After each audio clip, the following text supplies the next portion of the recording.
Good evening, Dolphins fans. Welcome to another episode of On the Fence Side with Kat and Paul. Follow us on Facebook, Twitter, all of our social media outlets, as well as finfanatic.com and the Fansided Network.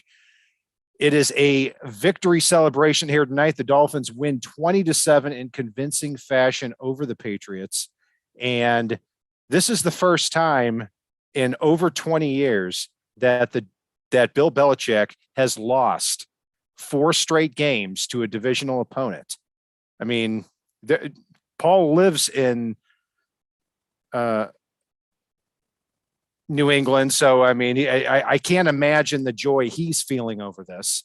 But it was a convincing win here tonight, Paul. Dude, it was today. Amazing. It was an amazing win today. I mean, let's face it, like it was a lot of fun to watch. I mean, there are a few areas that Miami definitely had room for improvement, and McDaniel acknowledged that in his post-game presser, or actually his post-game speech in the locker room.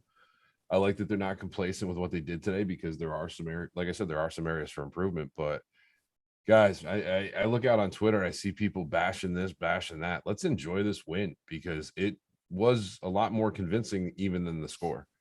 I was terrified for this game because of all the expectations. And the reason for that is because the Dolphins from September 18th to September 29th, they play really tough opponents. They play at Baltimore next week.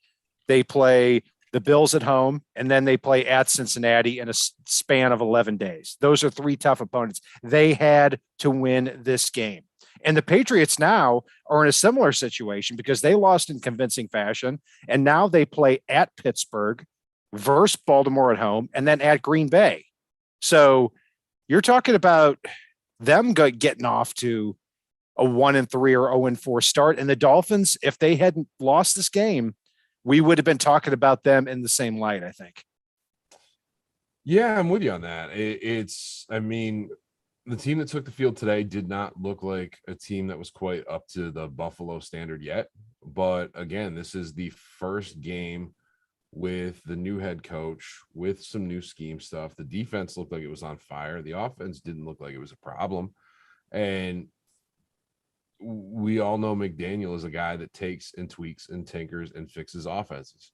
So it was nice seeing the entire team acting like a team, seeing Tua dancing like an idiot, trying to get down to Waddle after that 4th down touchdown.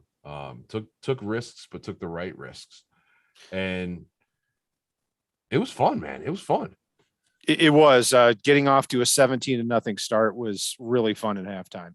I've got to say, talking about people running their mouth on Twitter about not being happy enough, I have to admit I was one of those guys, but I've softened that stance. I said at the beginning I would give Tua a C- for this game. I'm going to up that to at least a C+ or a B-. I think part of me too was when the Dolphins were up 17-0 at halftime, I wanted to see them really put them away here in the second half.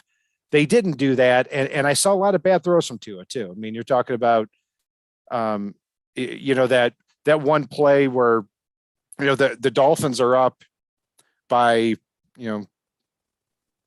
not that much at the time. And, Miles Bryant drops an interception for the Patriots. And then the next drive, Tua has a wide open 1st down that he could have just slid on. And instead he just short arms the ball to Trent Sherfield.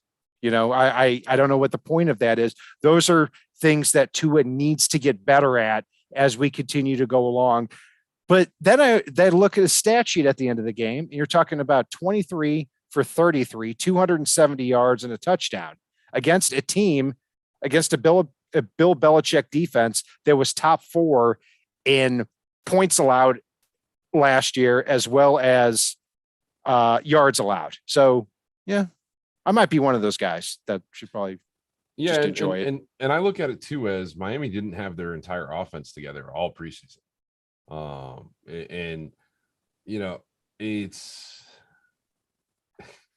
They looked good. I hate to keep going back to that, but they did look good. And I thought Tua looked good.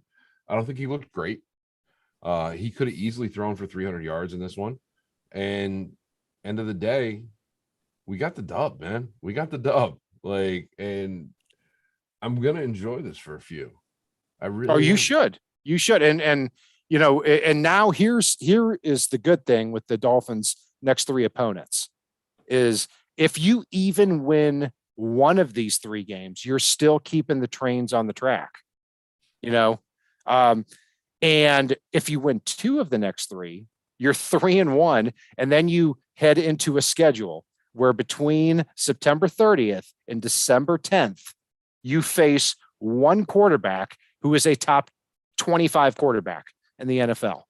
And the Dolphins defense is going to feast, and they feasted today on Mac Jones. Mac Jones is one of the better quarterbacks the Dolphins are going to face after these first four games of the season. So that's exciting. And they certainly feasted on him today. They did, and to the point where after the game, apparently Mac Jones went in for an X-ray after it being stated that he has a little bit of a back injury. So that could be very intriguing, seeing the Jets playing without, knucklehead there, and then the Patriots possibly ending up with a Mac Jones issue. Mac Jones is not scary, but he's a lot scarier than Brian Hoyer is. Yeah, the backup situation is a lot scarier, no doubt about that. And also Kyle Duggar and Adrian Phillips, the two players I think really highly of at safety, left the game with injuries as well. A big story as well was the Dolphins had three offensive tackles leave the game: Teron Armstead, Austin Jackson, and Greg Little. But Teron Armstead actually came back. Yeah, and Greg Little did too. Greg Little did too, and Austin Jackson. We'll see what happens there. But as far as the offensive line, because that's one of the biggest things we've talked about here. When Teron Armstead was on the field, you want to talk about a pro's pro. I mean, he was fantastic. If you don't hear that dude's name, I mean, he's doing his job. He was walling off the left side. I loved it. I loved every minute of that after seeing Austin Jackson over the last couple of years. And Austin Jackson, he left the game early. Robert Hunt, I've got some problems with. We'll get to that in our grading. Connor Williams scared the crap out of me when he tried to almost sail the ball over to his head in the first play of the game. With velocity. With velocity, yeah. I mean, that looked like a Dan Marino vintage pass. And Liam Eichenberg, I thought, I have to rewatch the all 22 on Eichenberg, but I thought he played pretty well too. I'm excited about not only the design of this offense, but also that I'm almost unimpressed with Tua going 23 for 33 for 270 yards and a touchdown. I mean, against one of the best defenses in the league last year. Yeah, I mean, there are little nitpicky things. There are things I'm going to have to get used to. It is going to take me a while to get used to the running back being lined up so deep to let the lanes develop. That's something that screams in my head, but at the end of the day, it's what works for McDaniel's offense. And so until it becomes a problem, I don't have issue with it. I thought the D line had a tremendous day. I think my guy, Kader Kohou, who nobody believed me was going to make the roster back in June, put on a hell of a display today. New Dolphin Melvin Ingram looked better than I've seen him looking ever. And guys like Zach Sealer, I thought, stepped up today. Guys all over this team, there were guys that stepped up, that could make their way onto the field. Mike Gesicki. Yeah, Gesicki we'll get to. Kader Kohou, Gesicki? There were some impressive defensive performances here, but none more than Kader Kohou, the undrafted free agent. And it's not just because he's an undrafted free agent. It's not just because of his backstory. You're talking about in 5 drives in the middle of the game, the meat of the game, 5 minutes left in the second quarter.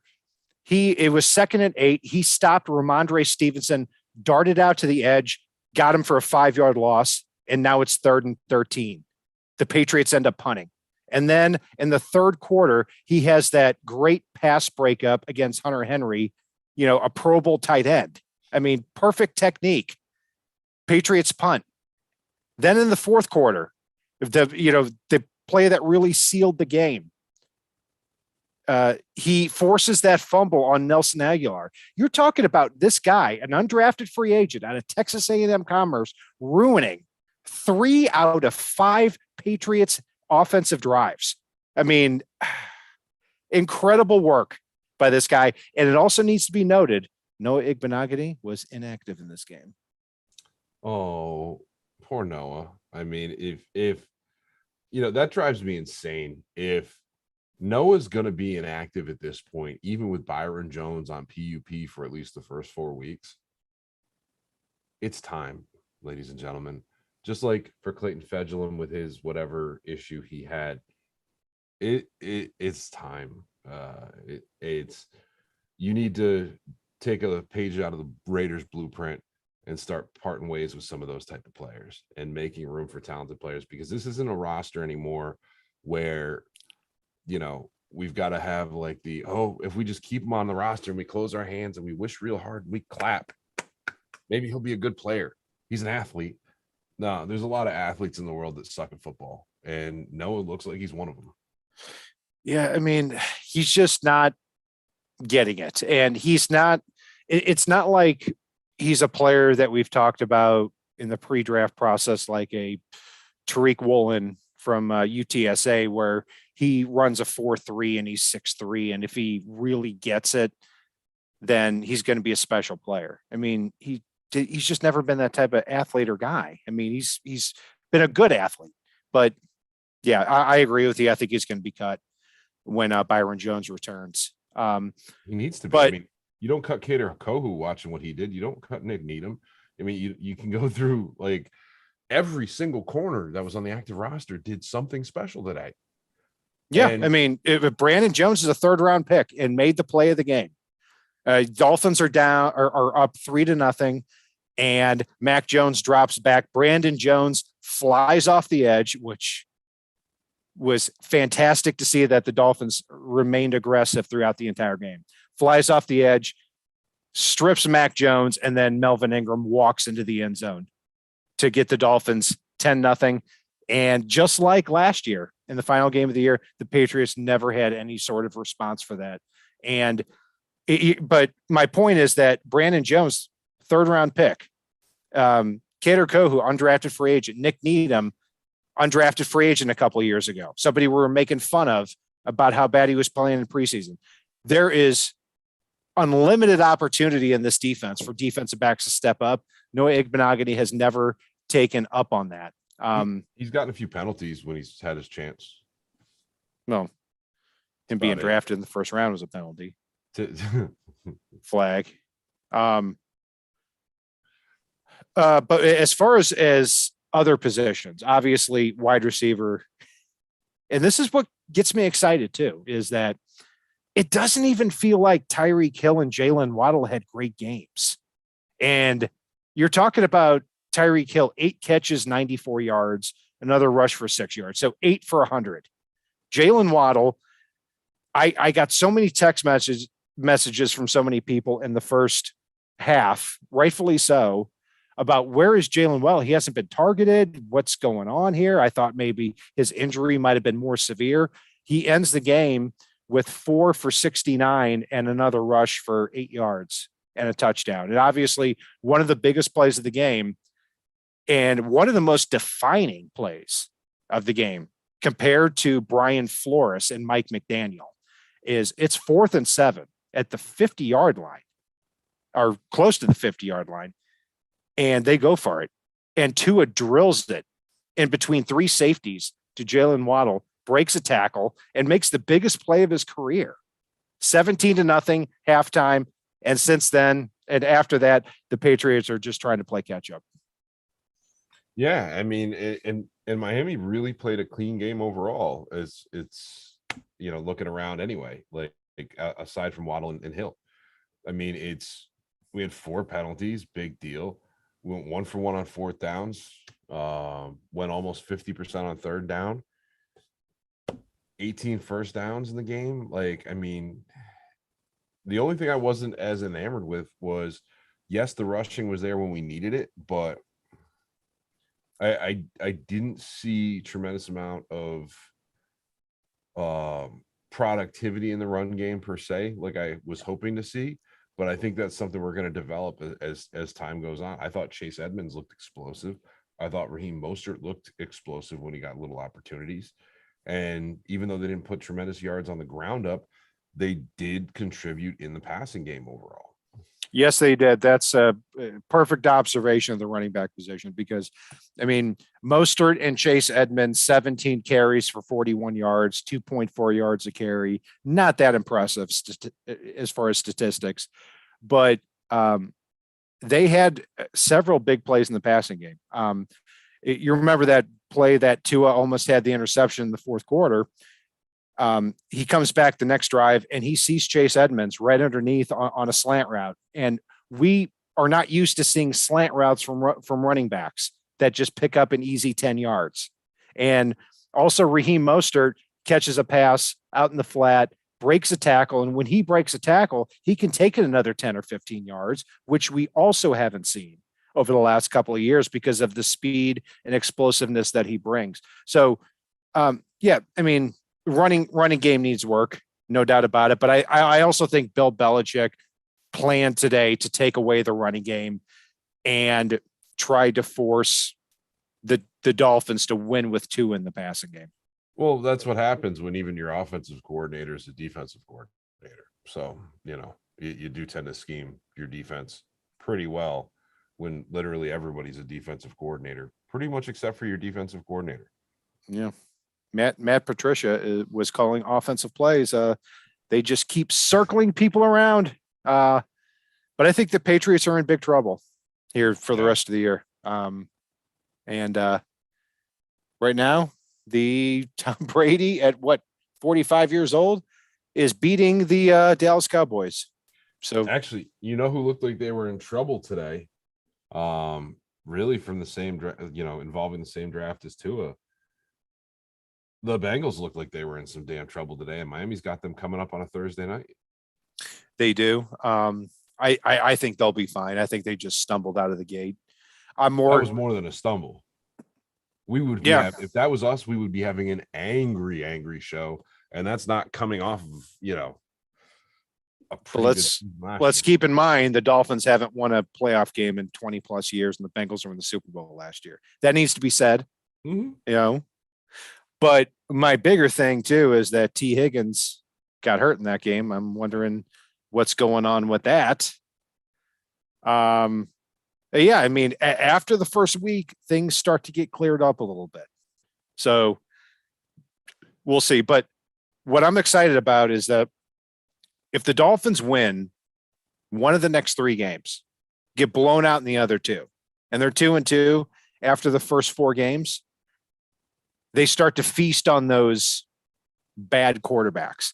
And that's, to me, at this point, really kind of a worst case scenario that they only win one of the next three games. I mean, that's almost kind of a really pessimistic view looking at the team after how they played today. And they could have done better. The Dolphins could have played a lot better today. Yeah, but there's something to be said for a first-time head coach coming out of the gate that gets a big lead right off the rip. You don't want to expose too much. And it felt like McDaniel scaled it back once Miami hit a certain point.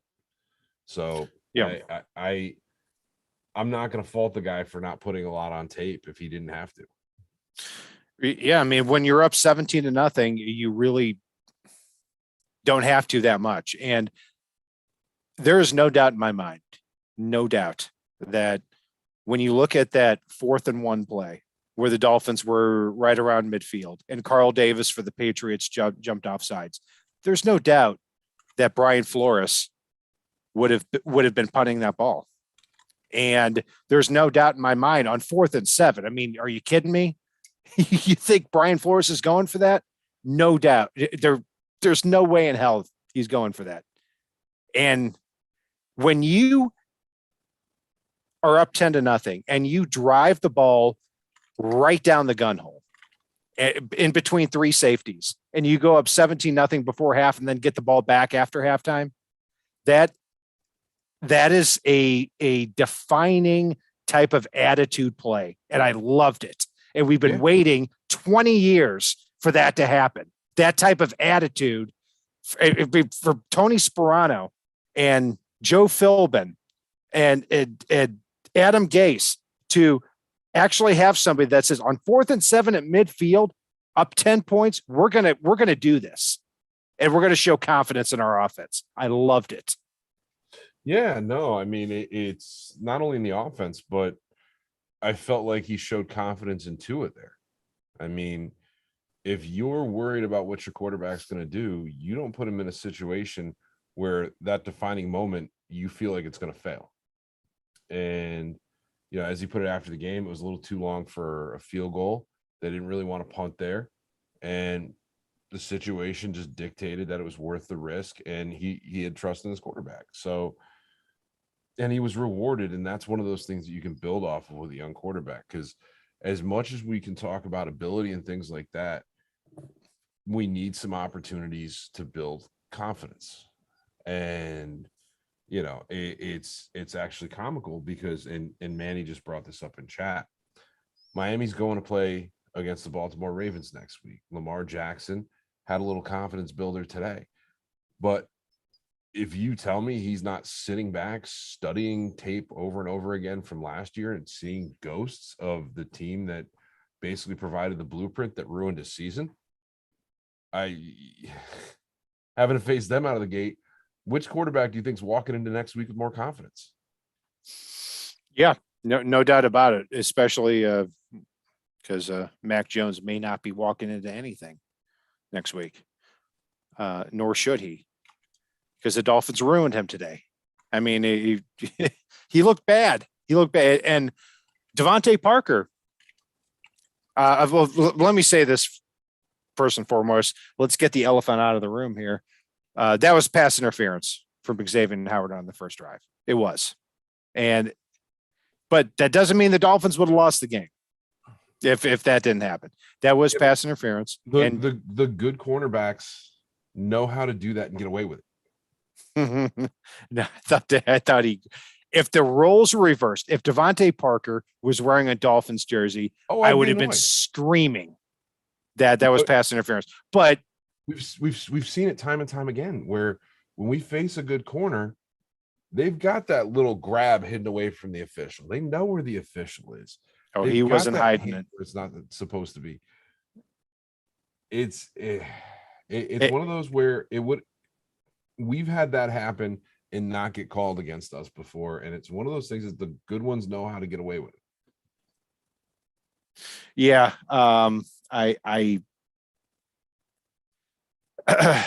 He has that respect in the NFL. And if that were Noah Igbenogany playing cornerback, that wouldn't have been the case. So let's get to our grades here, Paul. At quarterback, I gave Tua a C- earlier. I kind of spoiled it before. Look, I thought that he had a really good rhythm with Tyreek Hill, and they were on the same page. But also Tyreek Hill on that reception where Tyreek Hill just went up with one hand and came down with a 27-yard pass. He bailed him out.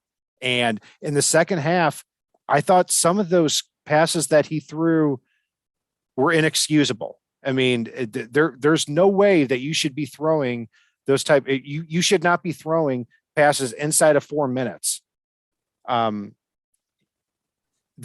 he was throwing.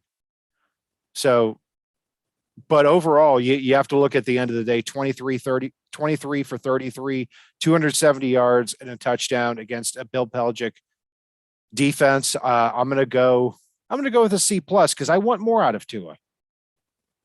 I want more out of Tua too, but I'm not going to discount the way he played today. I can give him a B in clear conscience. It's 66% of his passes, no issues. He had that 4th down conversion. no interceptions. He got away with what probably should have been an intentional grounding later in the Yep. game. There were A couple, I think. there were some mistakes today, but they're ones that they can easily clean up. And a film nut that loves to break things down like McDaniel is going to sit with Tua now with meaningful snaps that he can show him.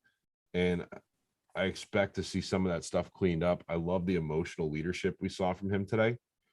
And with room to improve, a B is a very solid grade for him. Fair enough. Running back position.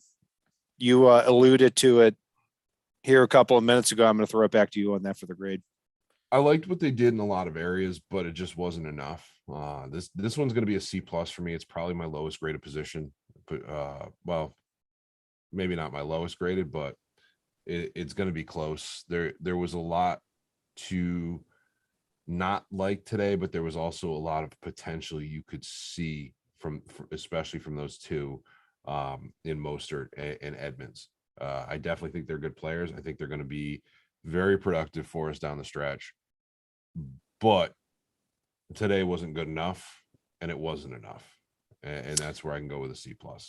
Yeah, I'm with you on that. And Dolphin fan 316, my boy here is nailing it here in the chat. The Titans are taking a big step down with their big half win with Ryan Tannehill. Oh no, that wasn't them. Sorry. I loved every minute. I'm sorry. Look, Ryan Tannehill is a good guy. I don't wish for his happiness. I don't. So I never have. So let's in fact, I need to give my running back grade. I'm going to match you on the C+ because what I've always said is that if the running back position does not get over 3 yards a carry, I can't give him more than a C+. But I don't think there was a lot of room. And when there was room, Chase Edmonds got skinny and got through the hole. He also had, an 8-yard loss on a toss play and a 5-yard loss on a toss play, which really ruined the yards per carry here. But, there were 2 catches that Chase Edmonds made in the passing game that no other Dolphins running back would have made in the last, 6 or 7 years. One of them was a slant play that got the Dolphins a first down, kept the chains moving. Another one, he broke a tackle and slid down and, also extended one of those final drives. Raheem Mostert, that 16-yard catch, just clutch, keeping the chains moving. So I'm looking for more offensive output, but overall was really impressed. And also a fullback dive for a first down, Paul. Love me them fullback dives. Let's go. I mean, I just, it's the wide receiver position almost equated to what our top running back did today as far as yardage goes. And we were kept out of the end zone. I did like what I saw from Ingold in his limited snap count, but yeah. So anyway, on to wide receivers and tight ends. Yeah, and one last thing I'll say about fullbacks is on a 3rd and 1, understand Ingold is not Kyle Juszczyk, so don't have that play action and go all the way down the field. You've got Jalen Wiley, you've got Tyreek Hill, you got Mike Gesicki. So you sound like you'd like to sit and talk about fullbacks for a little while. No, I'm if good. You'd like I'm to, good. I am here for you. I'm good. Oh, I know you are. Wide receiver. I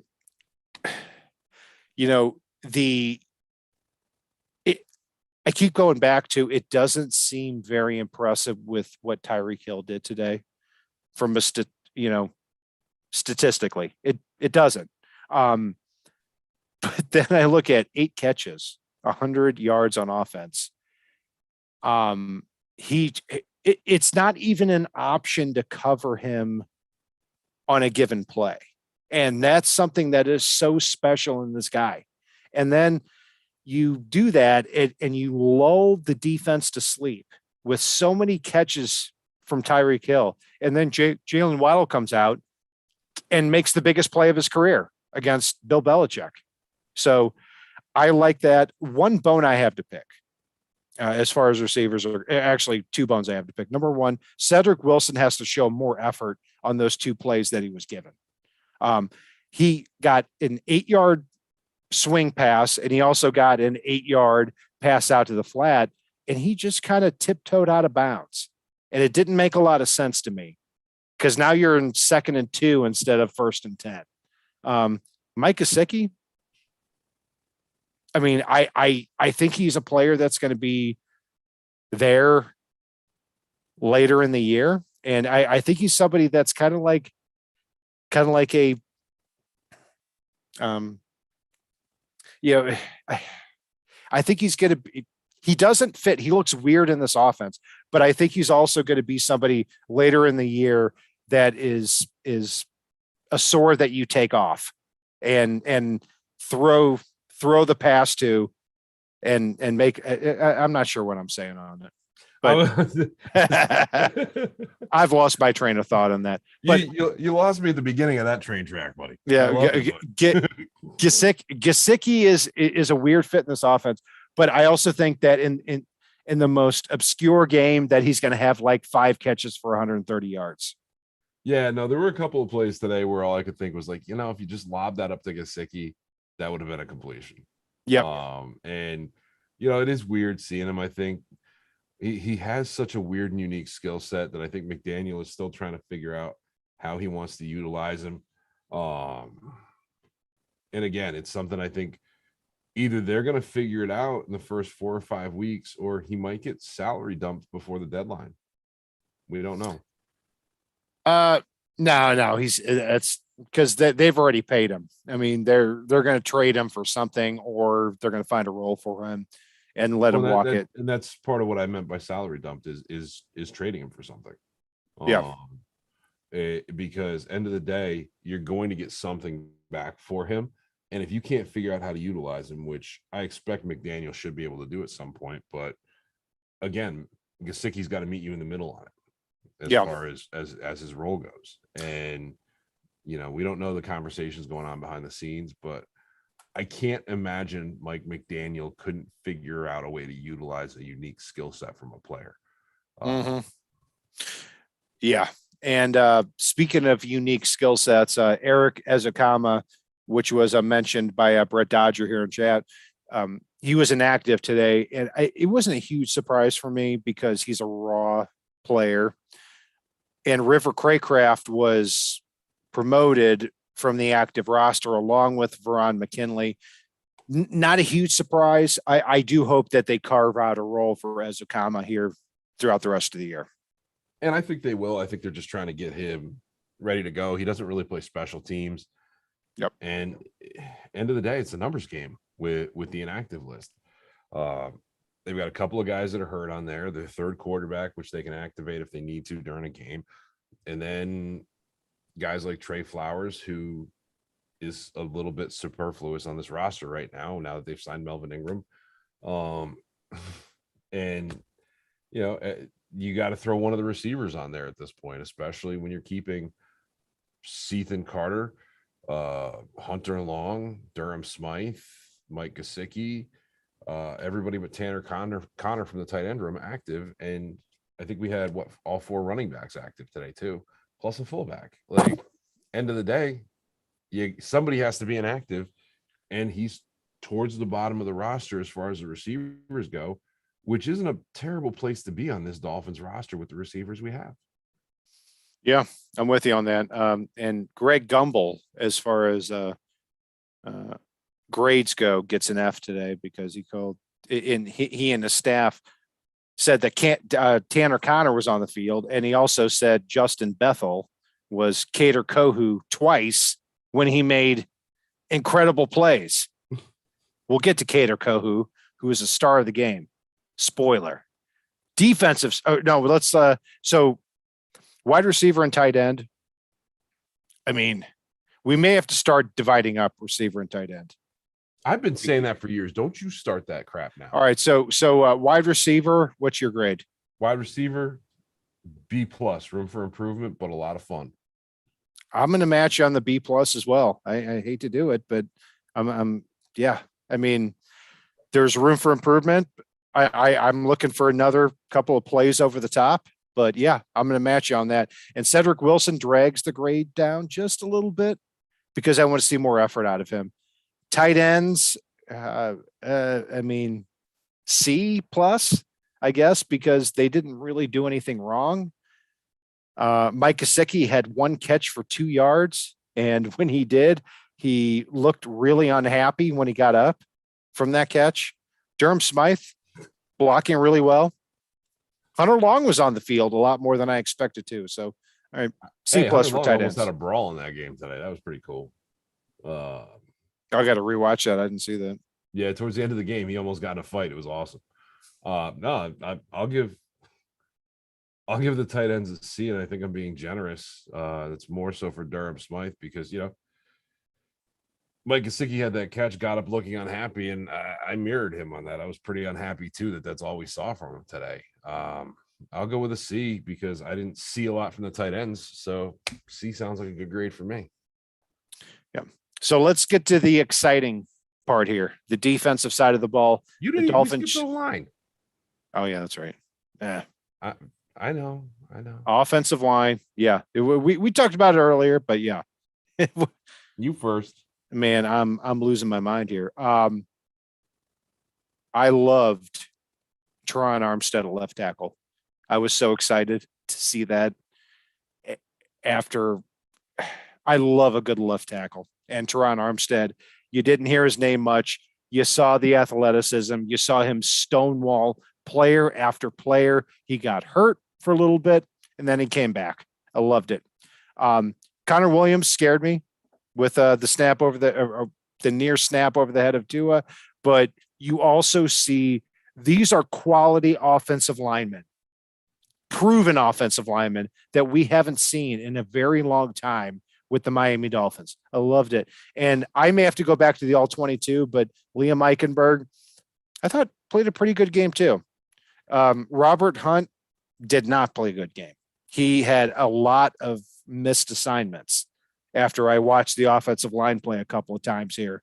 But I'm really not concerned about him because I'm going to trust what I've seen over the last 2 years when it comes to Robert Hunt. Greg Little, underrated, very underrated. Austin Jackson, look, he didn't do really. He was okay, I guess. And went out on what, the first series? Yeah, he did. And that was the okay from him, is that he went out on the first series. Like, yeah, woo, I mean, that's the best. Bullet. That's the best. That's the best thing we've said about him in years. He didn't screw up too bad before he got broken. Yeah, I mean, I don't want him to be like pulled so bad that he's pulled, but just get hurt instead. Yeah, he's been durable and terrible for a long time. And Greg Little, I mean, you don't hear anything from him. I mean, that's because better. He's been broken and okay for a little while. Yeah. So, offensive line, Robert Hunt drags a grade down for me dramatically. I'm going to go with a B. I'm going to go with I'm actually going to go with a B- here. Teron Armstead looked good in this one, but Matthew Judon was to his face a lot. So were a couple other players. We didn't really get the running game going. Matter of fact, I'm going to drop this down to a C+ to match my running backs. There's definitely the potential there.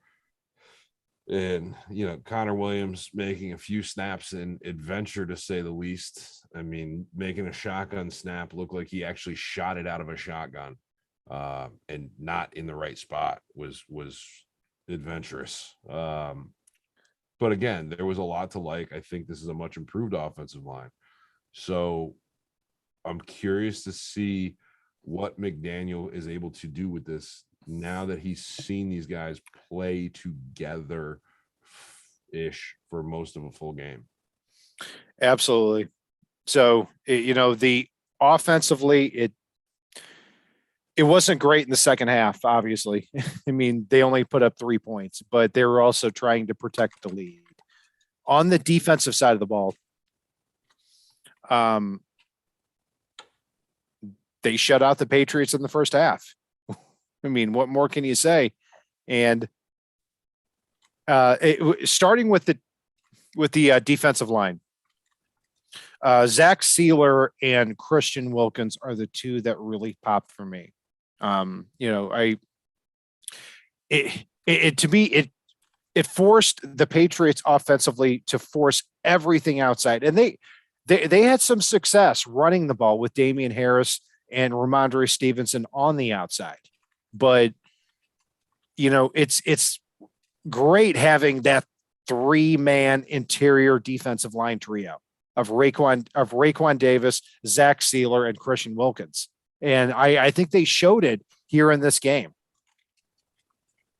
They did. It's Sealer, I thought, had a tremendous game, as we really saw from him when Miami first acquired him, and we saw him stepping into that role last year. Christian Wilkins, somebody that I thought might end up being traded towards the end of or towards the beginning of last year, continued his strong run. And Raekwon Davis is tremendous in the middle. Like, he's not a guy whose name gets called a lot, but he's doing a lot of things and plugging the middle of that defense. And no, I Miami's front three is really phenomenal, and it's such a good rotation as well.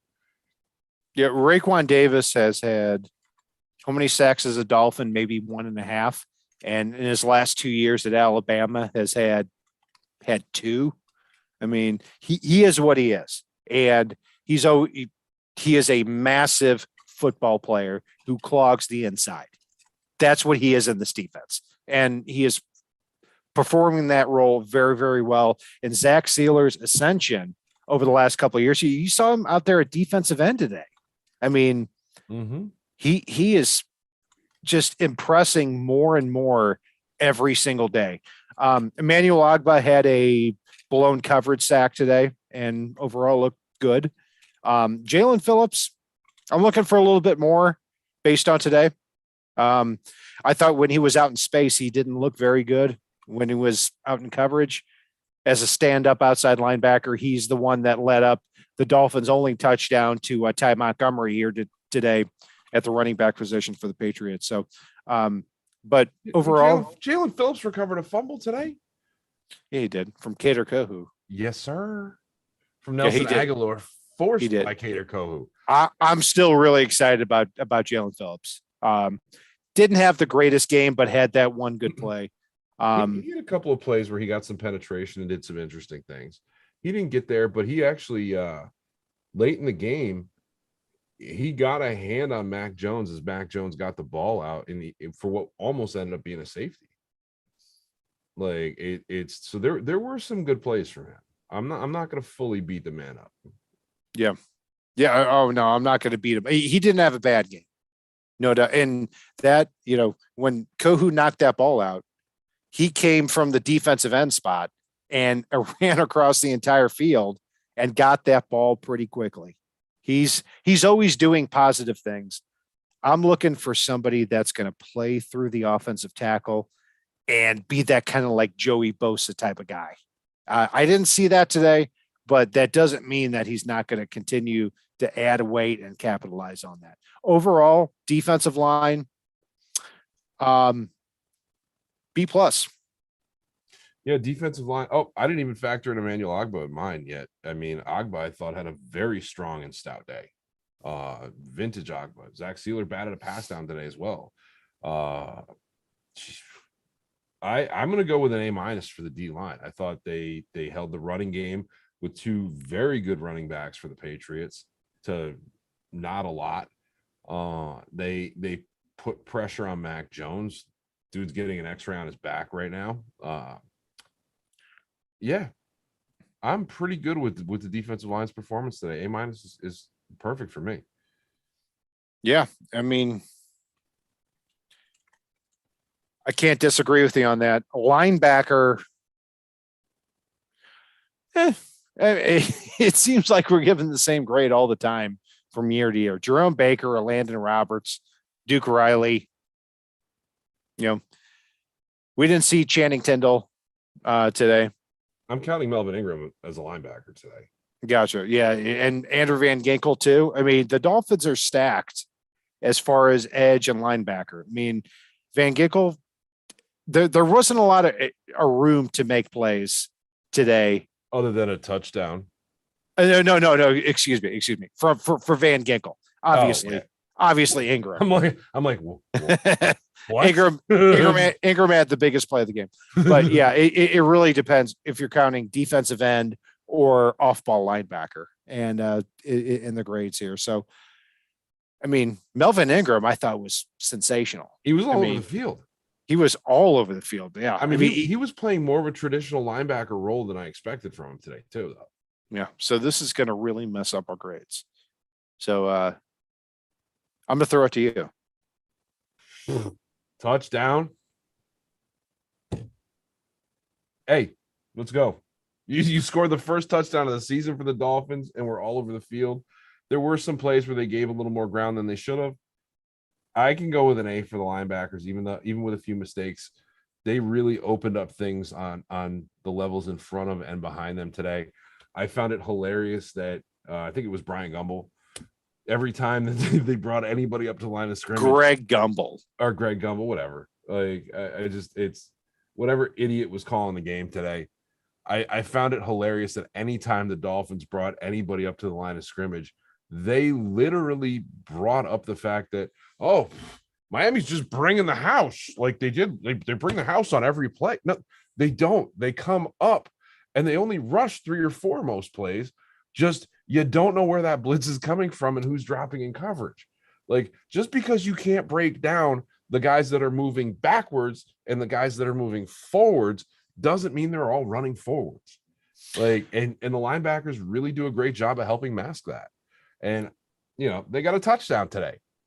Hey, Greg Gumbel was, I mean, for 10 years, just the voice of Dolphins failure. And now lately, every time he calls a game, the Dolphins win. So I'm a Greg Gumbel fan. I'm going to say that right now. And also too, if you're a Family Guy fan, go back 20 years ago, Gumbel to Gumbel is a great episode on Family Guy. So do what you want with that info.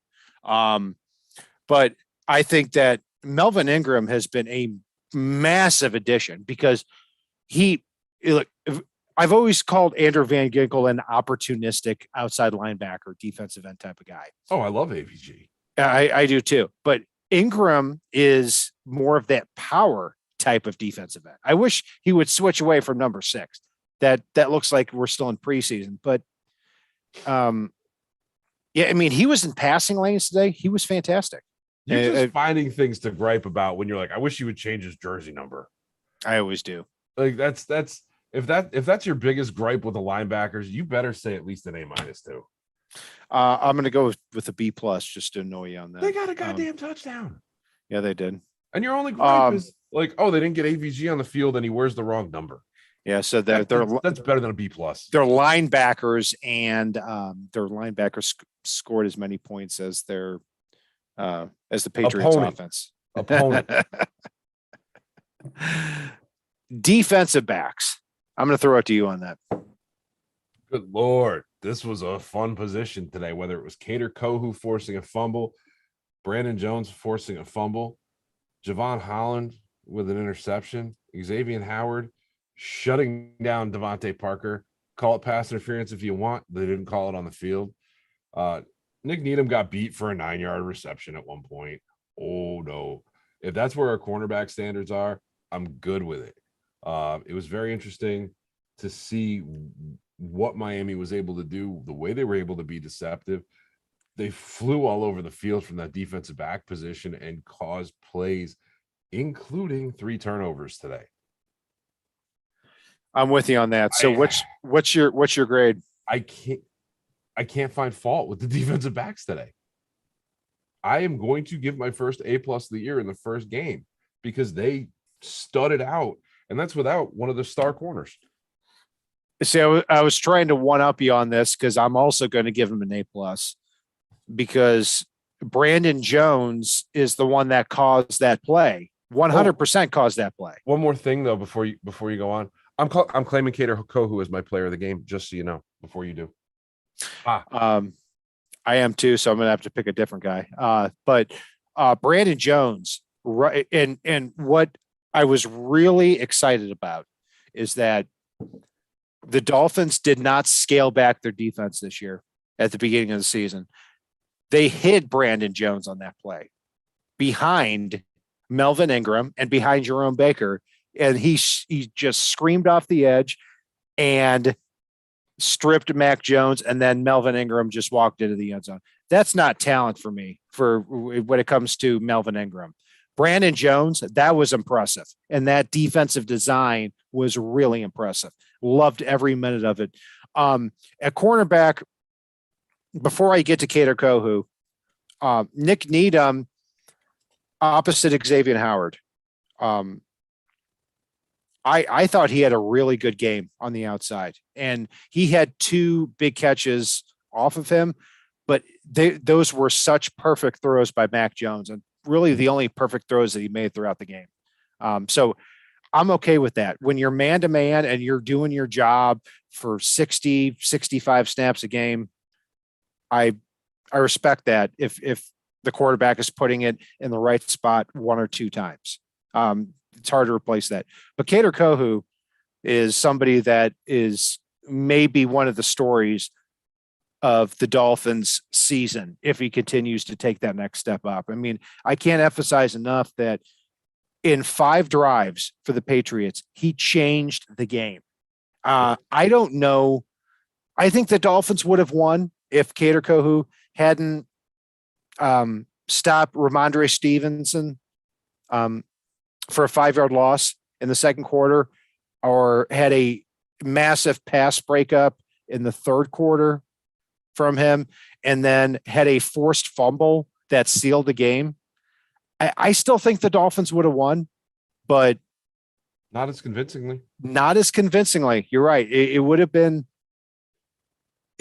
probably a 3-point game, and that's unbelievable to say about a undrafted free agent in his first game. Well, I mean, and let's face it, you want to talk about a game featuring defensive backs that studded out from small schools today. You got to include Kyle Duggar in that conversation for the Patriots. As much as I hate to admit it, Kyle Duggar had himself one heck of a game today. And he was a guy we talked about from Lenore Ryan Junior College, which I bet dollars to donuts most people hadn't heard of before Kyle Duggar got drafted. What a lot of people thought was too early. And going back to our draft coverage, we talked about him a great deal, being that 2nd or 3rd round talent that might be a steal later on. You bet. Yeah, he's somebody that's going to be a problem for the Dolphins here over the next couple of years, as well as every other team here in the AFC East. Special teams. Thomas Morstead, who we've had on the show before, who you've interviewed, 3 punts inside the Dolphins or inside the Patriots 15-yard line. That's what I'm looking for out of a punter. Somebody who does their job. And, the Patriots fair caught the ball at the 5, at the 9, and at the 15. That was a major and underrated part of this game. And I think the Dolphins caught 2 of those punts in midair inside the 10. Like, I mean, it's just Keon Crossan caught one of them.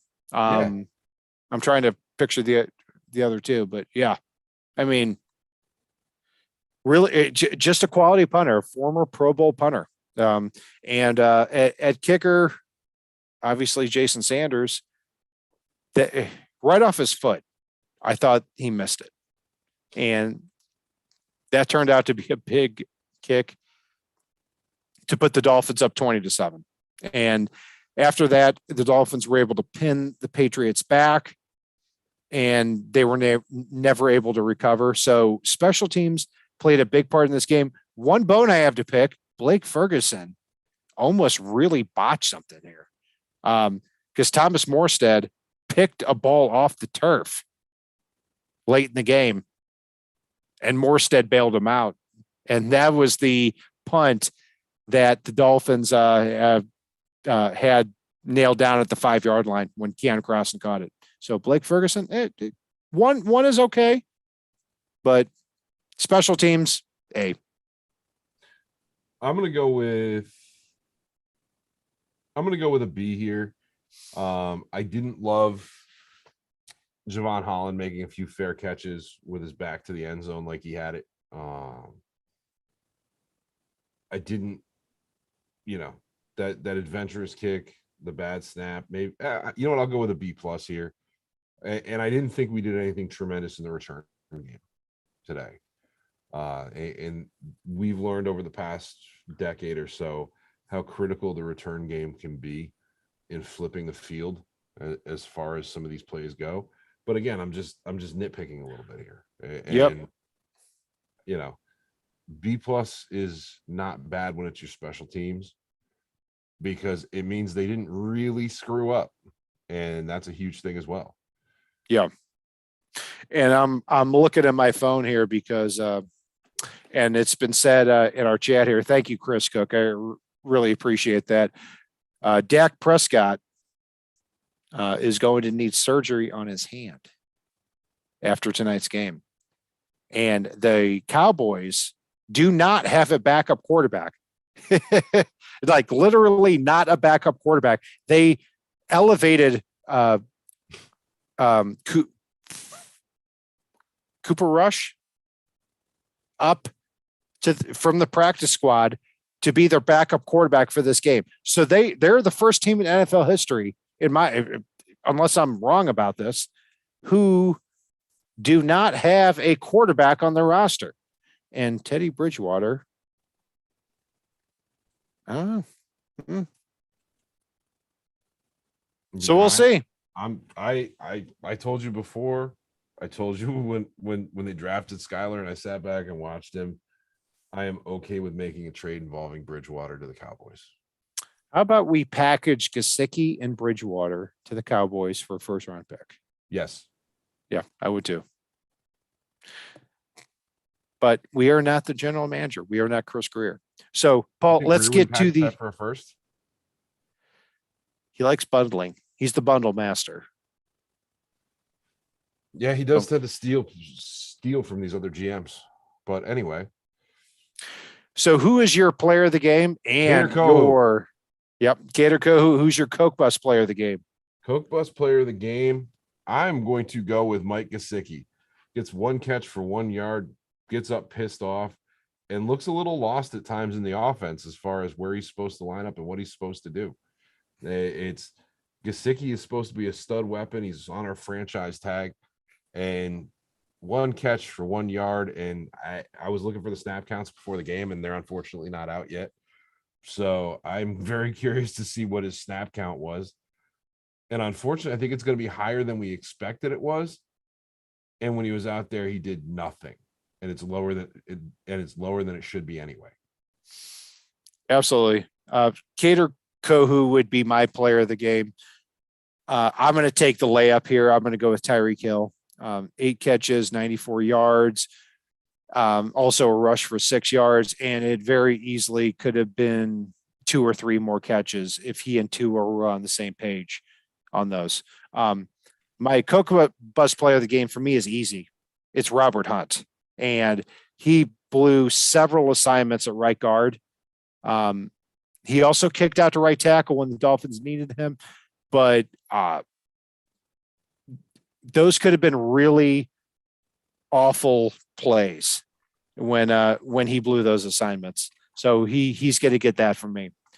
But that's it, Paul. Good. Somebody actually had it in chat. Gesicki had 27 snaps today. I did not think it was that high. I saw him actually blocking on the offensive line a little bit, which is really evidence that this is not a good fit. Who was offensively? Judon, because Judon didn't do it too many times. Obviously, chip blocking. So they're asking him to do things that he doesn't want to do. It's not that. Well, I'll take that back. It's not that he doesn't want to do it. He's not. I mean, he is what he is. He is the easiest player to define in the history of Miami Dolphins football. He's not a blocker. He doesn't break tackles. He is going to moss people at the tight end position. That's it. And I would not give up. I would not trade him for less than a 3rd round pick. because it's pointless, because Yeah, I mean, it's at the end of the day, I hate to say it this way, but Mike McDaniel and Chris Greer can sit him down in their office and say, I understand you want to get traded. You're on our franchise tag. You want to get your big contract next year? You better play like it. It also needs to be pointed out too that Gesicki has been a pro with all this. Yeah. He's been class act 100%. I think we're putting, but on the field. Well, I mean, I think we're putting ourselves in Gesicki's shoes here. That you're talking about somebody with this type of athletic ability and these type of receiving skills, who is being asked to be an offensive lineman in certain situations, and of course, that's not a good fit. That's what happens when you play tight end. He's not a tight end. He's a big slot receiver. I know. We've agreed on that for years. I know. It's just it's disappointing to me. I like my tight ends and fullbacks, and yeah, I don't. By the way, guys, make sure you guys make sure you guys subscribe. Thank you to all of you for tuning in. We're going to have a lot of coverage coming up over the next few weeks. We got goddamn Dolphins football back. Yes, we do, and the Dolphins are 1-0, and that's going to do it for our breakdown of the Dolphins' 20-7 victory over the Patriots. Be sure to join us on Facebook, Twitter, as well as the finfanatic.com website and Fansided as well. I'm Brian Cat NFL. Paul is Fanatic _pick. And if it's not on the right side and it's not on the left side, it is on the fin side.